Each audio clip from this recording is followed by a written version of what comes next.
Bharat America మధ్య కుదరాల్సిన కీలక వాణిజ్య ఒప్పందం నిలిచిపోవడం వెనుక ఉన్న కారణాలపై అమెరికా సెనేటర్ టెడ్ క్రూజ్ చేసిన వ్యాఖ్యలు ఇప్పుడు అంతర్జాతీయంగా పెను సంచలనం సృష్టిస్తున్నాయి.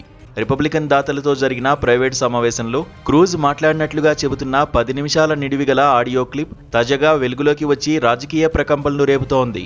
ఈ ఆడియోలో భారత ప్రధాని నరేంద్ర మోదీతో వాణిజ్య ఒప్పందాన్ని కుదుర్చుకోకుండా అమెరికా ఉపాధ్యక్షుడు జేడీ వాన్స్, శ్వేతసౌధం సలహాదారు పీటర్ నవారో అడ్డుకున్నారని క్రూజ్ తీవ్ర ఆరోపణలు చేశారు.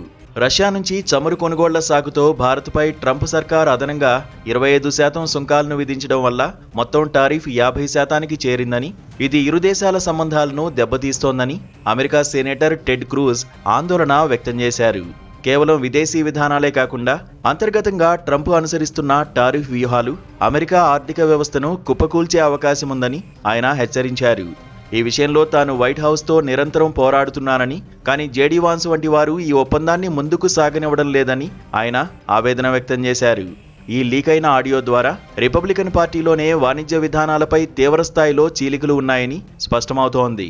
ముఖ్యంగా భారత్ వంటి మిత్రదేశంపై భారీ సుంకాలు విధించడం వల్ల అమెరికాలోని సామాన్య వినియోగదారులపై ధరల భారం పడుతుందని క్రూజ్ పేర్కొన్నారు.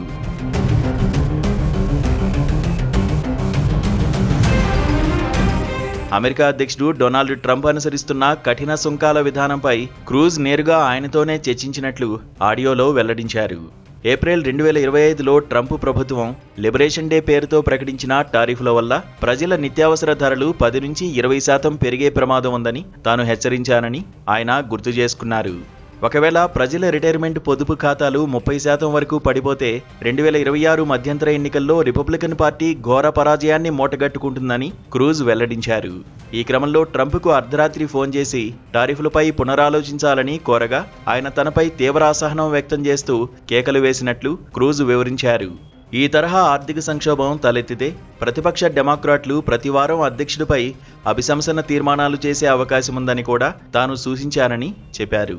అయితే క్రూజ్ హెచ్చరికలను ట్రంప్ బృందం బేఖాతరు చేస్తూ అమెరికా ప్రయోజనాలే ముఖ్యమని వాదిస్తోంది. మరోవైపు ఈ ట్రేడ్ డీల్ ఆలస్యం కావడానికి ప్రధాని మోదీ నేరుగా ట్రంప్తో మాట్లాడకపోవడమే కారణమని అమెరికా వాణిజ్య మంత్రిత్వ శాఖ చెప్పడం గమనార్హం.